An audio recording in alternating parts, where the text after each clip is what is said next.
Well, check out this gem. Yes, the Trek 2300 made in the United States, early 2000s, with a full Ultegra kit with Bontrager race light wheels. This bike is in immaculate shape for being 20 plus years old, but yet we're bringing in this for a tune-up with my 35 years of experience. Actually, I remember when these were new. Yeah, this bike is in immaculate shape. Bringing it in for a tune-up for another 25 years of riding. Let's review after this. Hey, welcome back to Another Guy Bicycles, hanging out with a guy on this old bike. Yes, this is a Trek 2300, which was a staple of their aluminum bikes in the late 90s to the early 2000s. Full Ultegra kit, OCLV carbon front fork, which is often compact alloy void, and with Icon graphic parts and Bontrager bits as well.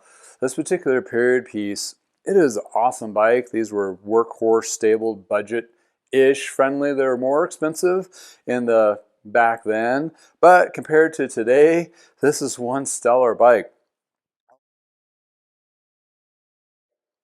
Also made in Waterloo, Wisconsin, hand built in the United States. That is kind of a rarity on some of these. It is a full aluminum frame with a carbon fork with the paired spoke Bontrager wheels, which sometimes, if not all times, the drive side spokes on these do crack. So although this one is in immaculate shape, I have already double checked that, but we'll do a deep dive into that. But this is when the Lance Armstrong era of bikes were coming out of Trek, which is still that 3 to 8 year insurgent of road bike expansion. After the mountain bike boom was settling down, this is where the Treks kind of just took off, as well as a lot of other road bike brands in the early 2000s. I would say from early 2000s even up to the mid-teens, we're talking about really great bikes. Actually, you can work on them yourself. All the cables are accessible. Standard parts and bits. Well, needless to say, this is a pretty awesome bike. It does have an integrated head tube for those bearings. They went to that instead of the cup and bearing system. But that actually is pretty easy to get new bearings, and it's also an upgrade. The bottom rack is a cartridge, also 68 shell, so if you want to upgrade to a one-by or newer componentry, it is available to do so. Same thing for the rear drop as well as the front. Although it doesn't have quick release, it does have quick release instead of through axle, but it always your standard 1 1/8" headset, 68 bottom bracket. On this one though, it's interesting, the stem is still a 26.6 versus a 31.8, so it is a skinnier bar. I wouldn't say as a deterrent, you can switch that out. When you get any used bike or new bike, a lot of times you'll need to switch out the saddle, the stem, sometimes the bars, depending on the width that you want to go with for fitting purposes, as well as pedals if you're into clipless style like this, or the platform or toe straps, which you want to go back in the day. What's really particularly cool about this bike is it is in immaculate shape. A customer of mine watches us on YouTube, as well as has a couple other bikes in the stable. This is a gem, and it's going to be fun to do the full Magic Guy tune-up on it. Not going to have to do a whole lot of heavy lift of fixing it to run. It runs pretty smooth out of the gate, but this is where we're going to add some extra credit bonus bits to the tune-up. The tune-up includes switching out the chain. The chain has stretch, so we're going to put on a chain that is actually a German steel chain from Connex, and that is also waxed. Going through the wax process where it's going to be shifting smoother, more durable, last longer, all those things, and not as messy. In addition to, once we have all the parts taken off to put into the ultrasonic cleaner, we're going to high detail the frame using Adams polishes, the compound and the polish to get that paint just to be almost pristine condition, which is going to be awesome.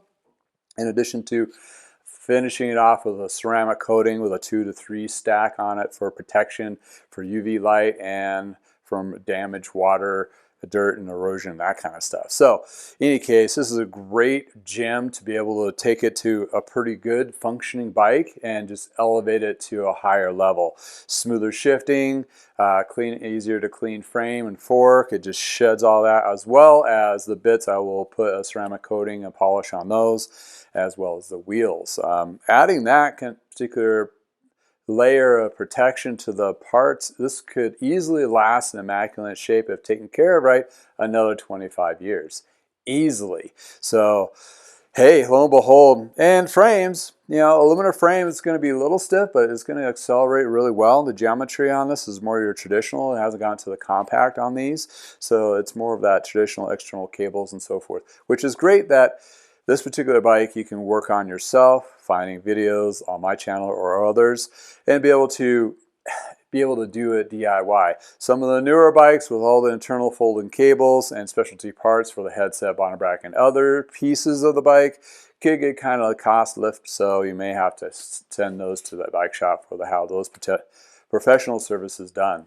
But in any case, this is one hot, stellar bike. I mean, it's the traditional red, white, and blue with a black.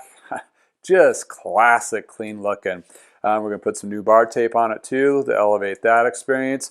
I'm very interested to see once we get this bike fitted to the individual, and after he's ridden it for a little bit and seeing the comparison from a higher elevated tune-up compared to what it is. You may notice some difference, you may not, but at the end of the day, you're going to have some protection within the frame and componentry with the ceramic coatings and also the wax chain to elevate that performance factor. In any case, without further ado, let's turn on the crank, the tunes, and start diving into this bad boy. I'll highlight any particular issues if there is any. If not, we'll go right into the parts review and see what we come out with at the end with clean parts.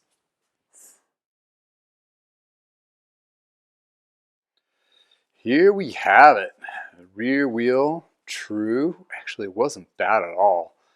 But I got a nice ceramic wax coating on there. And you can see, I haven't knocked it down yet. It'll buff out. But if you look at that rim brake surface, it doesn't show any wear, hardly at all. Therefore, these wheels have hardly been used. That's usually one of those indicators where you can see, you know, how used the bike was. For some reason, I had a stretch chain, but I don't know how. Even look at the free hub body; it's like immaculate. This thing is just, the wheel itself is in perfect condition. I mean, cleaned up super well, and therefore, whoa, we got matching skewers, which is pretty cool considering it's roughly 20, 25 years old. Those things kind of get lost. So those have the nicer, these are not the titanium skewers on the X Lite, but they are definitely the nicer matching set to the X Lite Race Lite. There's an X Lite. Put some little bit of polish on the bottle cages, clean those up, as well as the pedals. I'll knock down also the derailleurs and the brakes, and here are the jockey pull is all super clean, ready to go. Chain rings came back together, super clean.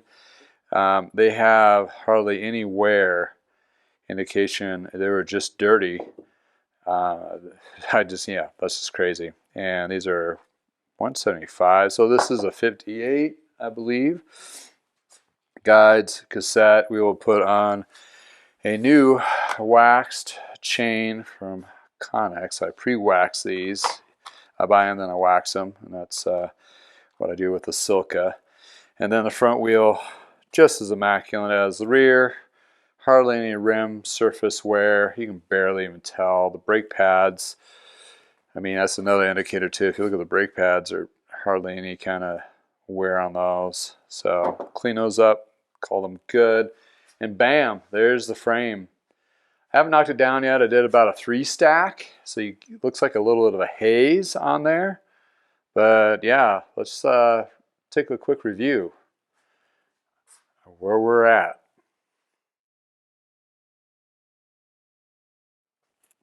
Woo-wee, woo. That is a joy. It's almost new. I mean, Couple little scuffs, barely even noticeable. One, unfortunately, is on the 2300 on the other side. A little bit of chippage from probably falling over in the garage. The frame is immaculate. As I'm cleaning it, as I'm detailing it, as I'm using the Adams polish compound, and then the polish and then the ceramic coating, I look and inspect the frame several times over. So in that case, I pretty much haven't missed anything. I do make mistakes. I'm not perfect. But then again, this is actually in a good shape. The bottom bracket feels really good. It has like that tack to it on these cartridge bearing that you want to have a tack. It's not going to spin freely because it heats up. You want to have like that, like a sludge almost feeling, which is weird, but it is true what it is. The headset, super smooth. And looking at the componentry, except for the chain, most likely this cassette is fine.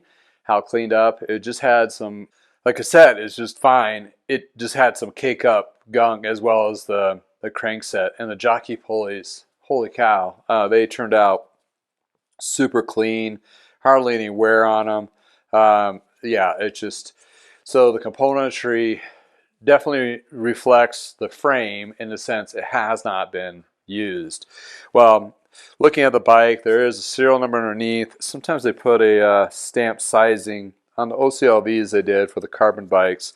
I'll have to look in the bottom. But there's like a serial number, then there's a stamp serial number. So regardless, whatever you register for, like just in case for bike theft and for your insurance purposes, take a picture of that, write that down somewhere, just in case something happens, either damaged, lost, or stolen.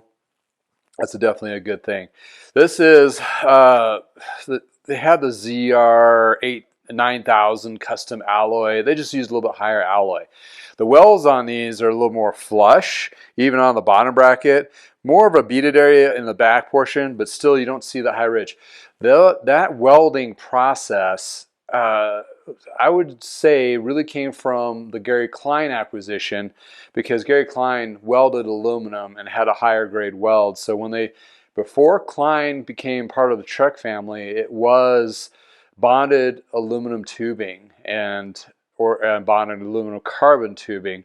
So therefore, there's a switch right into doing welding, which made, they joined the forces of manufacturing and making it a little bit cheaper to produce, a little bit faster to produce, and then they were able to use the weld tubing and so forth. But the weldings they use in a lot of the Treks are not high gunky. Not to say the lower ends were, but the upper end, like this here, the Alpha series, was definitely a little bit better.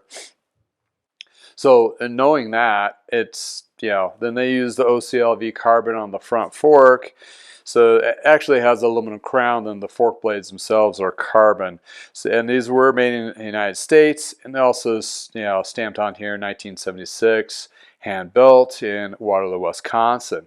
So all the tagging and the marking is just phenomenal, intact. When you cleaned all the grunk off of just sitting in the garage all these years, therefore you have it. I think the story came from the original owner when the guy purchased it and never rode it. I mean, it was one of those purchases, have several other bikes, rode it a couple times, obviously, but that was it. I mean, then it sat for the last 20 years. He put the more saddle as he's comfortable with. I'm going to be switching out the bar tape on it. Did the ceramic coating and so forth of all the bits. I'll do an extra coating on the parts just to get an extra protection.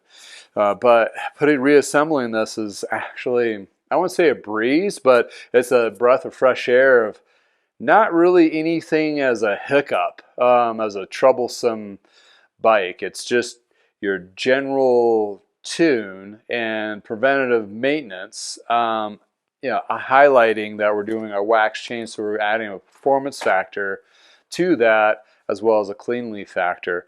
Ceramic coating the frame, just like on cars. They use the same products as used on cars, but the bike paint is very similar, if not the same, as the bike industry or the car industry. So with that ceramic coating, what that's going to do is more of a benefit than shine. It does make it really pretty, yes, but what it really does, it prevents UV, from breaking down the colors of the decaling, and protecting it from there. Also, it beads up the water molecules, so when it gets wet with dirt or mud, it tightens up that actually contact, and if you just rinse it with light water, it sheds, so it drops right off, a lot easier to clean, so you don't have that cakey mud or dirt or grease that sticks on there. It just kind of sheds off. And eliminating the grease factor with not using a grease chain but using a wax chain will prevent any kind of cake up contaminants on the frame as well as the componentry. So that's an uplift on protection of the frame and fork, as well as the componentry, as well as waxing the drivetrain, which it makes it a lot smoother, you know, increases wattage, what have you. There's a little different maintenance to wax than it is with your standard lubes, but at the end of the day, it is actually not any more difficult. It's more prep work up front, but the benefits on the back end of it more exceed the actual lift. And once you do it, they made it a lot easier now to do. So I'm looking forward to having this thing all wrapped up together. I'm going to stop at this point because I want that ceramic coating to cure overnight. Typically, you want to let it sit for a few hours before you start putting parts back on it. I just get it to a later part of the day, get it coated, get the parts all ready. So needless to say, the remainder of the assembly of it, if everything goes well with new cables and housing, it's probably another 2-hour lift to finish it up. That's by me taking my time. As a high production, fast mechanic, I can get done in about an hour. But I do like to take my time, put on some tape, and get it all ready to rock and roll. So yeah, this thing is, even the head badge, the head badges on the shifters, not hardly even scuffed or worn. I mean, just the covers themselves, you can sell them for $100. It's just nuts. That's how immaculate this bike is. In any case, well, we will take a look at the rest of this and let the ceramic coatings cure overnight and reassemble and do a test ride review after this. See you on the flip side.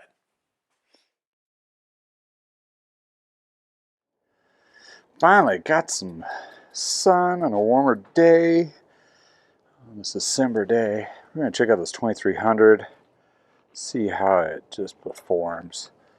All right, here we go. First off, we're going to check the brakes, see how they feel. Feels pretty good. We're going to check each gear. It is a wax chain, so we want to make sure we're light and polite. Wax chains, you want about 10 miles of riding before you actually start putting some hammering on it. And you want to check those smaller cogs, make sure they're not jumping. I think we're good there. All right, so on the back we go to the big and we check the cross chain, see if it gets up there. Oh, there we go. Oh, through the chain. So that will be a limit adjustment. I'll need to check. Oh, there it did again. Come on, catch back up there. Okay. So knock that down. Back this off a quarter turn. The limit adjustment is actually on the derailleur. I'm just doing the cable tension with this. Didn't seem to want to go up in the bigger one. Yeah, likes to drop it. Sometimes if you lightly, you can get it in there. Okay. All right, need some front adjustment, derailleur adjustment. That's fine. That's why we test ride bikes. And checking on the cross chain. There it goes. All right. So just a limited adjustment on the big and the back. It's hitting all the gears in the middle, so it's shifting fairly good, except for that one adjustment. Brakes are really good. Yeah, this bike, immaculate shape. Super, super smooth. Traditionalist, late 90s, early 2000s, which even still compares to the ride quality of today's bikes. Actually, it's better, in my opinion, because you can work on the things. So everything's external cable routing. And look in the color. The paint on this is beautiful. Yeah, that ride's good. All right, let's pull her up and take a review on this beautiful Trek 2300. Lance Armstrong vintage bike. Oh, bar tape turned out really nice. Ooh, check it out. Yeah, the glitter, if you can see it, really comes out of the decal. Got a nice ceramic coating on there to protect that coloring as well as everything else. But it just, man, it's immaculate. Deep black, very shiny, smooth. Also, the ceramic coating makes it like super slick. So that will make you go, you know, a lot faster. Okay, so man, drive chain looks good. I'll do a limit adjustment. It's going to be this little screw here on the inside. That prevents the chain from dropping. So we'll double check that and do another test ride. Look at those wheels. Turned out immaculate with a wax ceramic blend on there. Race lights look awesome. The 6L Ultegra, super shiny. I mean, holy cow. This is a great bike. Ultegra is the second level down from Dure, so this still has very much good quality life left to it and comparable to today's bikes. So awesome. Well, thanks for hanging out with me in the garage. It makes you to make this channel, so thank you so much for watching all these great old bikes. And off of this old bike, I hope you have a great day. Before you go though, check out all these beautiful pictures in the sun. And until next time, have a wonderful day.